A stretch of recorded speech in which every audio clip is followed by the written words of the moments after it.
उरुभंग हे महाभारताच्या कथानकावर आधारलेले भासकवींचे एक नाटक आहे. मूळ महाभारताच्या कथेत भासांनी या नाटकासाठी बरेच फेरफार केलेले आहेत. महाभारताचे युद्ध संपल्यानंतर सरोवरात दडून बसलेल्या दुर्योधनाशी भीमाचे गदायुद्ध झाले. भीमाने गदायुद्धाचा नियम मोडून दुर्योधनाच्या मांड्यांवर गदेचा प्रहार करून त्यांचा चुराडा केला, त्या भग्न केल्या. यावरून या नाटकाला उरू म्हणजे मांड्या, भंग म्हणजे मोडणे किंवा छिन्नभिन्न करणे असे नाव दिलेले आहे. उरुभंगात मुख्यतः दुर्योधनाचीच स्वभावरेखा रेखाटलेली असून मरणसमयी त्याला आपल्या पापकर्मांचा पूर्ण पश्चाताप झालेला दाखवला आहे. त्यामुळे नाटक वाचताना दुर्योधनाविषयी वाचकांच्या मनात एक प्रकारची अनुकंपा निर्माण होते. पापाचे प्रायश्चित्त परिपूर्ण विटंबनेने कसे मिळते हे दाखवण्याचाही कदाचित नाटककाराचा एक हेतू असू शकतो. विशेषतः रणांगणावर आई, वडील, मुलगा आणि त्याच्या राण्या भेटायला आल्या असतानाचे प्रसंग या दृष्टीने फार परिणामकारक आहेत. करुण रसाचा तर यात उत्कट रंग पाहायला आपल्याला सापडतो. सादर आहे नाटक कवी भासकृत उरुभंग. कौरव पांडवांचे भयंकर भारतीय युद्ध संपले. 100 कौरवांपैकी एकटाच दुर्योधन उरला होता. तो रणांगण सोडून दूर एका सरोवरात जाऊन लपला. त्याला पाण्यात सुरक्षित राहण्याची जलस्तंभिनी विद्या येत होती. त्यामुळे तो कितीतरी वेळ त्या सरोवराच्या तळाशीच होता. पुष्कळ शोध केल्यानंतर अखेर पांडवांना त्याचा पत्ता लागला. तेव्हा भीमाने सरोवराच्या काठावर येऊन दुर्योधनाला लढाईचे आव्हान दिले. त्याने त्याची खूप उणीधुणी काढल्यावर तो बाहेर आला आणि मग त्या दोघांचे गदायुद्ध सुरू झाले. समंतपंचकाची रणभूमी प्रेतांनी खचाखच भरून गेली होती. उरले सुरले सगळे योद्धे त्यांच्या भोवती जमा झाले. लढाईत जखमी झालेले हत्ती, घोडे, राजे आणि शिपाई यांनी त्या रणभूमीला एखाद्या भव्य पण फाटलेल्या चित्राचे स्वरूप दिले होते. त्यावरील आकृती अस्ताव्यस्त होऊन गेल्या होत्या. रणांगणावर हत्तींची धुडे मरून पडली होती. ती मोठमोठ्या शिळांसारखी दिसत होती. रथातले योद्धे मरून खाली पडल्यामुळे रथ रिकामे पडले होते. गिधाडांनी या मेजवानीवर ताव मारण्यासाठी जवळपासच आपली घरटी बांधली होती. ज्या रथातून अद्यापि मेलेले वीर पडलेले होते त्यांची प्रेते खाली ओढून खाण्यात कोल्हे गुंतले होते. किती भीषण दिसत होता तो समंतपंचक रणक्षेत्राचा देखावा. साऱ्या समंतपंचकाभर रक्ताचा सडा पडला होता. चिलखते, चौऱ्यांपासून बाण भात्यांपर्यंत सर्व प्रकारच्या शस्त्रांचा येथे नुसता खच पडला होता. पण आता हा रणयज्ञ संपला होता.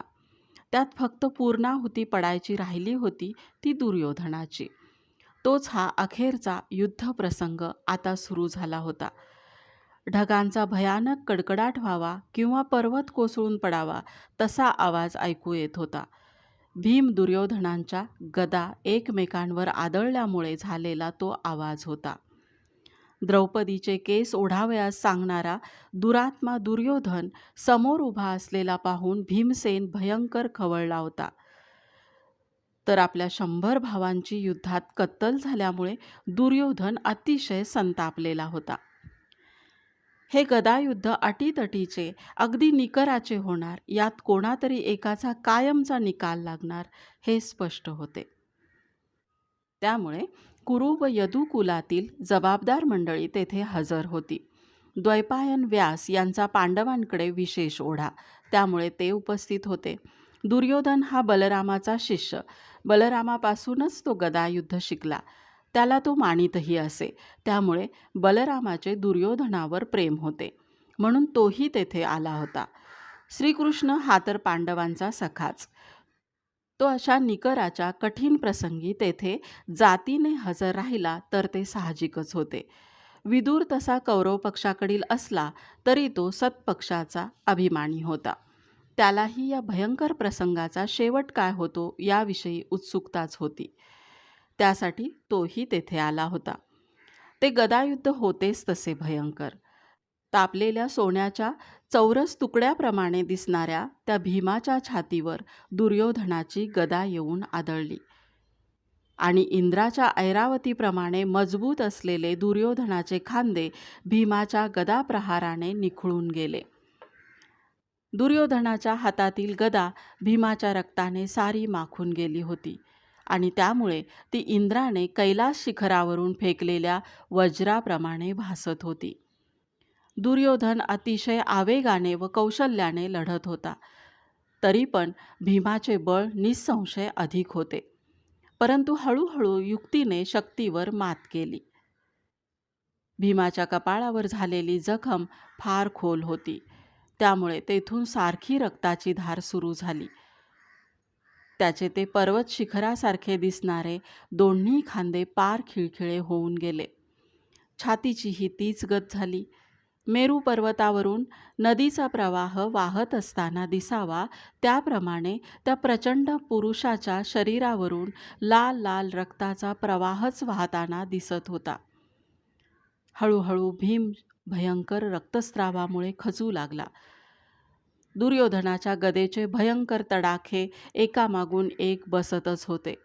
भीमाची ती अलौकिक शक्तीही त्या गदाघातामुळे झालेल्या खोल जखमांपुढे टिकाव धरीनाशी झाली. वज्राघाताने जळून गेलेला व खनिज द्रव्ये संपुष्टात आलेला मेरू पर्वत कोसळावा तसा तो दिसू लागला. भीमाची ती दशा पाहून त्याच्याबद्दल प्रेम आणि आपुलकी असणाऱ्यांची मनस्थिती मोठी विलक्षण होऊन गेली. भीम खाली कोसळत आहे आणि त्याच्या बहुतेक सर्व अवयवांच्या चिंधड्या होत आल्या आहेत हे पाहून द्वैपायन व्यास स्तंभित झाले होते. आपल्या हनुवटीला करंगळीचा आधार देऊन ते विचारमग्न होऊन वर पाहू लागले. युधिष्ठिर अगदी दीनवाना झाला आणि विदूर तर अश्रू ढाळू लागला. अर्जुनाने आपल्या गांडीव धनुष्याला हात घातला आणि भगवान श्रीकृष्णांनी आपली दृष्टी आकाशाकडे लावली. बलरामाला मात्र आपल्या प्रिय शिष्याचा दुर्योधनाचा जय होत असलेला पाहून आनंद वाटत होता आणि त्याच आनंदात गुंग होऊन तो आपल्या खांद्यावरील नांगर गरगरा फिरवीत होता. निकराचा क्षण येऊन ठेपला होता. आता भीम राहणार की कायमचा अंतरणार हेच ठरायचे होते. श्रीकृष्णांनी थोडा विचार केला आणि एकाएकी त्यांनी भीमाकडे पाहून आपली मांडी थोपटल्यासारखे केले. तेवढ्या खुणेने भीम काय समजायचे ते समजला. त्याच्या भुवया अगदी आकुंचित झाल्या. त्याने कपाळावरून निथळणारा घाम एका हाताने पुसून टाकला. आपल्या दोन्ही बलिष्ठ हातांनी ती चित्रांगदा नावाची भयंकर गदा सावरली. तो स्वतः भयंकर दिसू लागला. त्याचे डोळे एखाद्या रागावलेल्या सिंहासारखे जळू लागले. जमिनीवर उंच उड्या घेत त्याने भयंकर गर्जना करण्यास सुरुवात केली. आपला मुलगा संकटात आहे हे पाहून जणू काही वायुदेवाने त्याला बळ दिले असे दिसत होते. भीम जणू बेभान झाल्यासारखा दिसू लागला. त्याने जमिनीवर आपल्या दोन्ही हातांचे तळवे घासले आणि जोराने दंड थोपटले. तो इतका संतापला होता की त्याचा आवाज एखाद्या मेघगर्जनेसारखा वाटत होता. त्याने आपली गदा दोन्ही हातात घेतली. श्रीकृष्णाचा इशारा त्याला मिळालेला होता. दात ओठ खाऊन आणि सारी दयामाया गुंडाळून ठेवून त्याने ती प्रचंड गदा आपला प्रतिस्पर्धी दुर्योधन याच्या मांड्यांवर जोराने आदळली. दुर्योधनाच्या मांड्यांच्या चिंधड्या झाल्या. रक्तबंबाळ होऊन तो खाली कोसळला. अर्थात हे गदायुद्धाच्या नियमाला सोडून होते. भीमाच्या त्या अकल्पित आघाताने दुर्योधन खाली पडलेला पाहून द्वैपायन व्यास आकाशमार्गाने निघूनही गेले. परंतु दुर्योधन अशा अधर्म युद्धाने मारला जावा हे न खपण्यासारखी एक व्यक्ती मात्र तेथे होती आणि ती फार बलवानही होती, अतिशय रागीटही होती.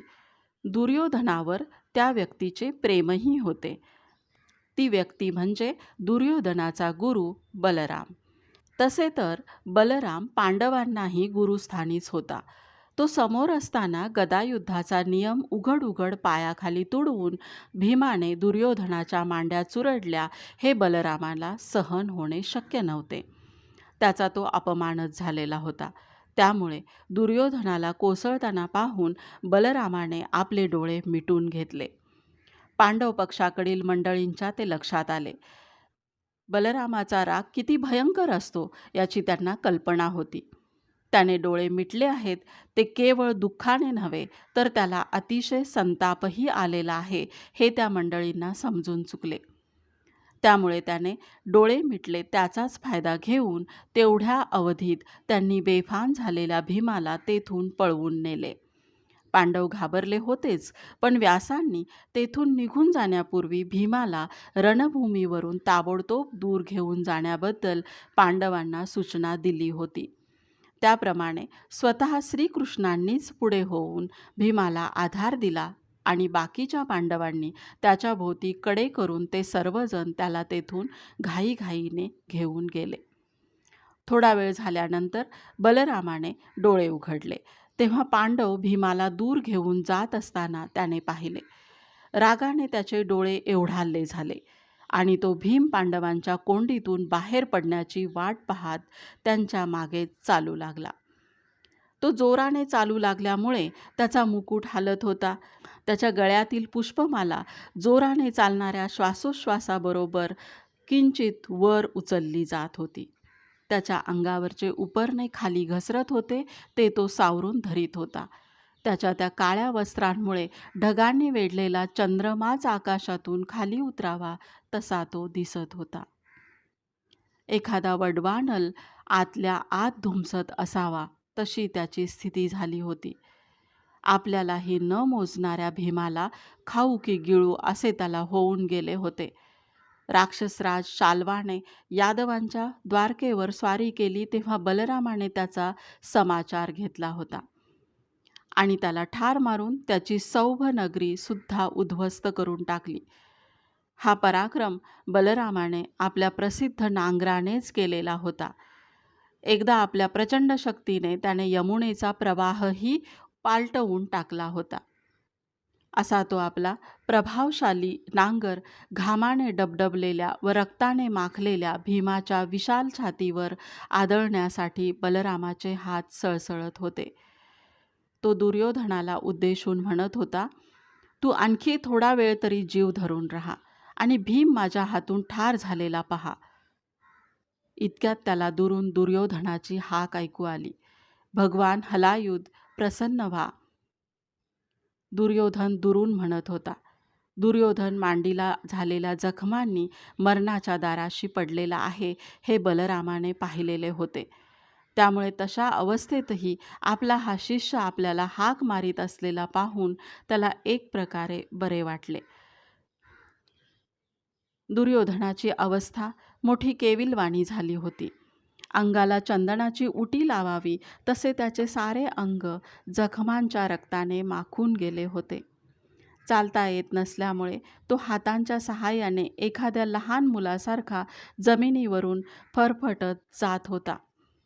तो कसाबसा बलरामापाशी आला आणि त्याला शांत होण्यासाठी विनवीत त्याच्या पायावर डोके ठेवून म्हणाला, महाराज, आपण राग सोडून द्या आणि पांडवांना जगू द्या. आता ते जगले तरच कुरुकुलाच्या पितरांचे तर्पण होण्याची शक्यता आहे. कारण आमचे आपापसातील वैर आणि युद्धाच्या गोष्टी आता आमच्या सर्वांच्या बरोबरच संपलेल्याही आहेत. परंतु बलराम ते ऐकायला तयार नव्हता. तो दुर्योधनाला म्हणत होता, तू आणखी क्षणभर धीर धर. मी माझ्या या नांगराच्या फाळाने पांडवांना त्यांचे रथ, घोडे, हत्ती यासह परलोकाला पाठवून देतो. परंतु बलरामाची पांडववधाची प्रतिज्ञा ऐकून यावेळी दुर्योधनाला काही बरे वाटले नाही. तो म्हणाला, आता काय या लढाईचा उपयोग? जे व्हायचे ते होऊन गेले आहे. भीमाची प्रतिज्ञा तडीला गेली. माझे 100 भाऊ युद्धात कामी आले आणि माझी ही अशी दुरवस्था झाली. आता लढाई करून तुम्ही काय मिळवणार? बलरामाला मात्र ते पटेना. तो म्हणू लागला, माझ्या देखत तुला फसवले याचीच मला खरी चीड आली आहे. बलरामाला असे वाटत असले तरी दुर्योधनाची मात्र वेगळी समजूत होती. भीमाच्या गदेत भगवान श्रीकृष्णांनीच प्रवेश करून आपल्याला अंतिम गती दिली असे तो बलरामाला म्हणाला. त्याच्या दृष्टीने भीम हा केवळ निमित्त मात्र होता. त्या दोघांचे असे बोलणे चाललेले असतानाच धृतराष्ट्र व गांधारी यांना घेऊन दुर्योधनाचा मुलगा दुर्जय तिकडे येताना दिसला. त्याच्याबरोबर दुर्योधनाच्या 2 राण्या मालवी आणि पौरवीही होत्या. धृतराष्ट्र एवढा पराक्रमी आणि मानी पण पुत्राच्या झालेल्या दुर्दशेने अगदी दीन होऊन गेला होता. दुर्योधनाचा कपटाने वध झाला हे ऐकून तर त्याला कमालीचे दुःख झाले होते. तो व त्याच्याबरोबरची सर्व मंडळी दुर्योधनालाच शोधित होती. त्याची आई गांधारी बाळा कोठे आहेस रे म्हणून टाहो फोडीत होती. त्याच्या राण्याही महाराज महाराज करून विलाप करीत होत्या. दुर्योधन एवढा धीराचा आणि शूर पण स्वतःच्या राण्यांची ती दीनवाणी अवस्था पाहून मात्र तोही कळवळला. तोपर्यंत त्याला स्वतःच्या चुरडलेल्या मांड्यांच्या जखमांचे दुःख जाणवले नव्हते. परंतु आता मात्र त्याला त्याच्या तीव्र वेदना होऊ लागल्या. अंतःपुरात मखमलीच्या पायपोसांवरून चालणाऱ्या त्या राजस्त्रियांना उघड्यावर रणांगणात यावे लागले हीच गोष्ट दुर्योधनाला फार लागली. त्याला ऐकू येत होते की आपले वडील आणि आई आणि राण्या आपला शोध करीत आहेत, परंतु तशा दीन अवस्थेत आपल्या प्रिय माणसांच्या नजरेला आपण पडू नये अशी त्याची इच्छा होती. त्यामुळे त्याने त्यांच्या हाकांना ओ दिली नाही. बराच वेळ हुडकूनही दुर्योधन कोठे दिसत नाही असे समजल्यावर मात्र धृतराष्ट्राला आपला आंधळेपणा विशेष जाणवला. आपला पती धृतराष्ट्र आंधळा असल्यामुळे गांधारीनेही आपल्या डोळ्यांवर पट्टी बांधण्याचा नियम केलेला होता. मुलांना किंवा नातवंडांनाही बघण्यासाठी तिने ती कधी सोडलेली नव्हती. परंतु आता शेवटचा मुलगा दुर्योधन पराभव पावून लवकरच मरणार असे पाहून मात्र तिचा धीर सुटत चालला होता. शेवटी धृतराष्ट्राच्या करुण हाकेला दुर्योधनाने कशीबशी ओ दिली, परंतु ते अस्पष्ट शब्द धृतराष्ट्रापर्यंत जाऊन पोहोचले सुद्धा नाहीत. वडिलांना वंदन करण्यासाठी म्हणून त्याने उठण्याचा प्रयत्न करताच तो पुन्हा खाली कोसळला. हा त्या मानी राजावर दैवाचा दुसरा कठोर आघात होता. त्याने त्याला दुःखाचा अगदी कढ आला. गांधारीने आपल्या सुनांना सांगितले, तुम्ही आपल्या पतीला शोधून काढा. म्हणून त्याही शोधायला लागल्या. लहानगा दुर्जय आपल्या आजोबांचा अंगरखा हाती धरून त्यांना पुढे नेऊ लागला. तेव्हा ते त्याला म्हणाले, तूच आपल्या वडिलांना हुडकून काढ. परंतु तो खरोखरीच फिरून फिरून दमला होता. त्याने तसे सांगताच धृतराष्ट्र त्याला प्रेमाने म्हणाले, मग आपल्या वडिलांच्या मांडीवर जाऊन बैस बरे. दुर्जयानेच अखेर जमिनीवर पडलेल्या दुर्योधनाला हुडकून काढले. आपले वडील दिसताच तो बाळ नेहमीप्रमाणे त्यांच्या मांडीवर बसण्यासाठी धावला. परंतु दुर्योधनाने त्याला अरे अरे थांब असे म्हणून आता या जागेचा लोभ सोडून दे असे सांगितले. त्या बिचाऱ्याला वडिलांच्या स्थितीची काय कल्पना, दुःख म्हणजे काय तेच त्याला आजवर माहीत नव्हते. मुलाची ही स्थिती पाहून तर दुर्योधनाचे वात्सल्य उचंबळून आले आणि त्यानेही त्याच्या दुःखात भरच घातली. ज्याला पाहताच डोळ्यांना सुख व्हावे आणि अंतःकरणाला चंद्रदर्शनाचा आनंद व्हावा, तोच त्याचा मुलगा त्याला आता काळ बदलल्यामुळे दुःखदायक अग्नीसारखा ठरला होता. दुर्योधनाने आपल्या मांडीवर बसू नको असे सांगताच दुर्जयाने विचारले, बाबा मग तुम्ही कुठे चाललात? माझे 100 भाऊ गेले त्यांच्याच मागे, दुर्योधनाने उत्तर दिले.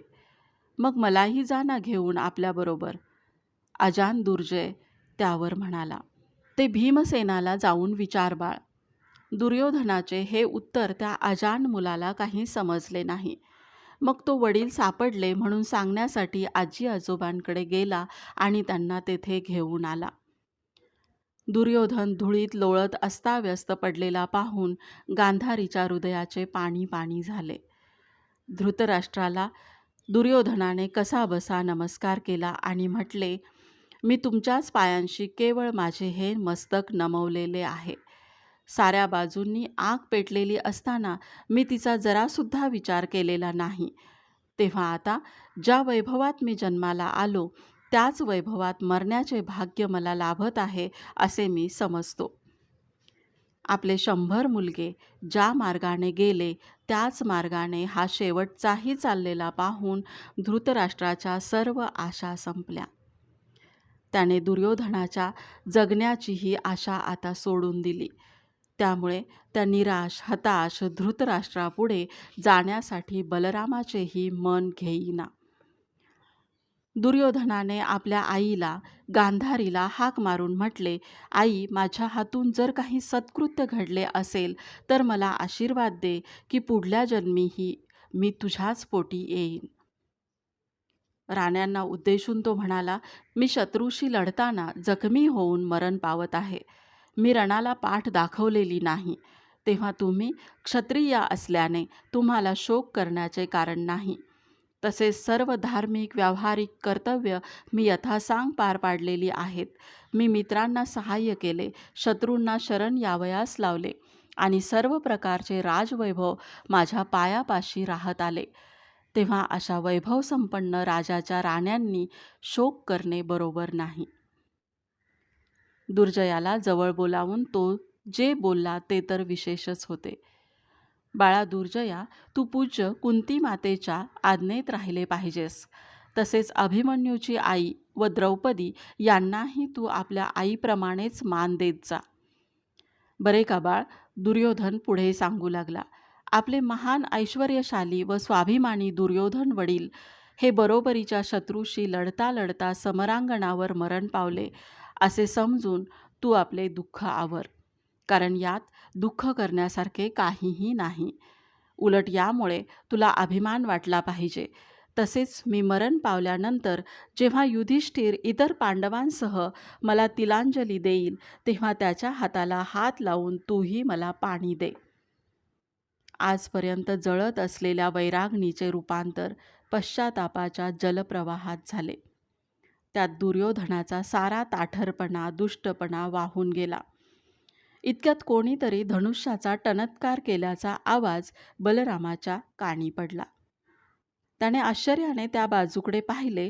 तो कावळ्यांचे थवेच्या थवे आकाशात इतस्ततः उडत असताना त्याला दिसले. वास्तविक रणभूमीवर आता मृत वीरांच्या प्रेतांखेरीज कोणीही नव्हते. सारे रणांगण शांत निस्तब्ध झालेले होते.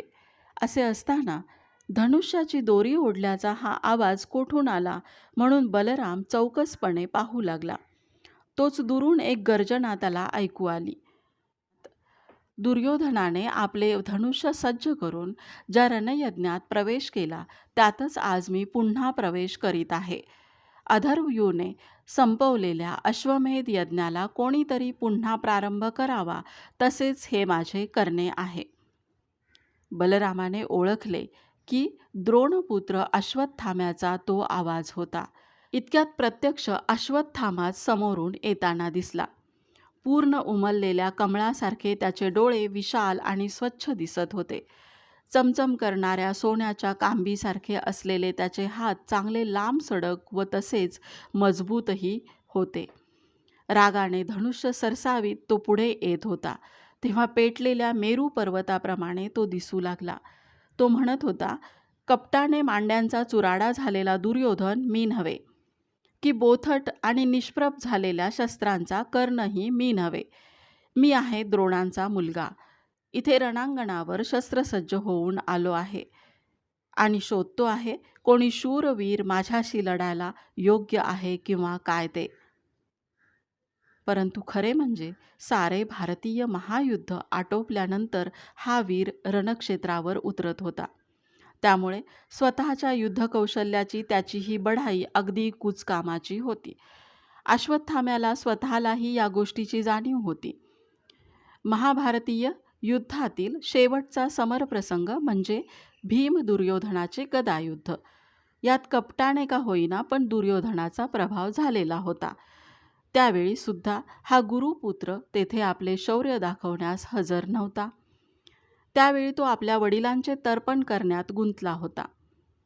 त्यामुळे दुर्योधनाचा वध झाला असे त्याने आता कोणाला सांगितले असते तरी ते खरे कोण मानणार होता? कोणीही त्याच्यावर विश्वास ठेवला नसता.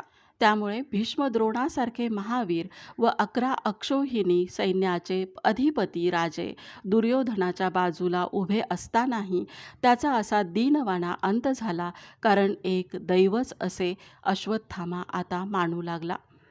हळूहळू तो मावळत्या सूर्याप्रमाणे निस्तेज होऊन पडलेल्या दुर्योधनापाशी येऊन पोहोचला. गुरुराज, हे काय? अश्वत्थाम्याने एकदम विचारले. गुरुपुत्रा, हे असंतोषाचे फळ मी भोगतो आहे. तर मग राजा, तुझ्या सत्काराचे मूळच आणून मी तुझ्यासमोर हजर करतो. म्हणजे तू काय करणार? त्यावर अश्वत्थाम्याने प्रौढीने उत्तर दिले. माझ्या शस्त्रास्त्रांच्या बळावर मी कृष्णाला आणि पांडवांना युद्धात नाहीसे करतो पहा. श्रीकृष्णाची योग्यता व सामर्थ्य अश्वत्थामा जाणत नव्हता असे नाही. भगवान चतुर्भुज विष्णूच कृष्ण रूपाने आलेला आहे हे समजण्या इतके ज्ञान त्याला होते. परंतु अशा महाबलाढ्य कृष्णालाही मी जिंकून आणतो असे अश्वत्थामा सुचवू इच्छित होता. परंतु दुर्योधनाला अश्वत्थाम्याबद्दल खरा आदर कधीच वाटला नव्हता. तो गुरुपुत्र असल्यामुळे तसे त्याने पूर्वी उघडपणे बोलून दाखवले नसेल, किंवा यावेळीही तो उघडपणे त्याचा पान उतारा करू इच्छित नव्हता. तसेच त्याला यापुढे युद्ध नको होते. त्यामुळे तो अश्वत्थाम्याला म्हणाला, राज्याभिषिक्त राजे झाले तरी त्यांना शेवटी पृथ्वीच्या मांडीवरच आपला देह टाकावा लागतो. कर्ण स्वर्गाला गेला. भीष्म मरण पावले. माझ्या समक्ष माझे 100 भाऊ युद्धात मारले गेले आणि आता माझी ही अशी दुर्दशा झाली आहे. तेव्हा गुरुपुत्रा, आता तू आपले धनुष्य बाजूला ठेवून द्यावेस हेच बरे. भीमाने कपटाने तुला मारले असे म्हणून अश्वत्थाम्याने दुर्योधनाला डिवचण्याचाही प्रयत्न केला, परंतु त्याचाही काही उपयोग झाला नाही. आपण स्वाभिमानासाठी युद्ध पत्करले असे सांगून दुर्योधनाने आपल्या साऱ्या पापकर्मांचा पाढा वाचला. द्रौपदीला राजसभेत फरफटत आणले. कोवळ्या अभिमन्यूला लढाईत क्रूरपणे ठार मारले आणि कपटी जुगारात जिंकून पांडवांना रानावनात जंगली पशूंबरोबर हिंडावयाला लावले. ही माझी कृत्ये ज्या पांडवांनी सहन केली त्यांच्या दृष्टीने पाहता त्यांनी माझा जो मानभंग केला तो काहीच नाही असे म्हटले पाहिजे. दुर्योधनाला खरोखरच पश्चाताप झाला होता.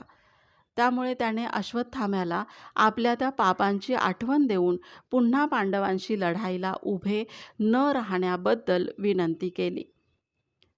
परंतु अश्वत्थाम्याचा स्वभावच हट्टी होता. त्याच्या ठिकाणी दिलदारपणाचा अभाव होता. त्यामुळे तो आपल्या प्रतिज्ञेलाच चिकटून राहिला. तो म्हणाला, काही झाले तरी मी माझे ठरल्याप्रमाणे रात्री छापा घालून निजलेल्या पांडवांचा निपात करणारच. वास्तविक हे धर्मयुद्धाच्या नियमांना सोडून होते. परंतु संतापाने बेभान झालेल्या व सुडाने जळणाऱ्या अश्वत्थाम्याला त्याची पर्वा नव्हती. त्यातच अश्वत्थाम्याने आपल्या या घोर व दुष्ट प्रतिज्ञेचा उच्चार करताच असे घडलेच पाहिजे म्हणून बलरामाने त्याला दुजोरा दिला, तेव्हा तर अश्वत्थाम्याला आणखी चेव चढला. त्याने दुर्जयाला पुढे बोलावून म्हटले की तुला रीतसर राज्याभिषेक झालेला नसला तरी माझ्या ब्राह्मणाच्या शब्दाने तुला राज्याभिषेक झाल्यासारखाच आहे. आता तू दुर्योधनाच्या वडिलार्जित राज्याचा राजा झाला आहेस. परंतु दुर्योधनाला मात्र अश्वत्थाम्याच्या या कसल्याच कृत्याबद्दल काही उत्साह उरलेला नव्हता. त्याने शांतपणे मृत्यूचे स्वागत करून स्वर्गलोकाची वाट धरली.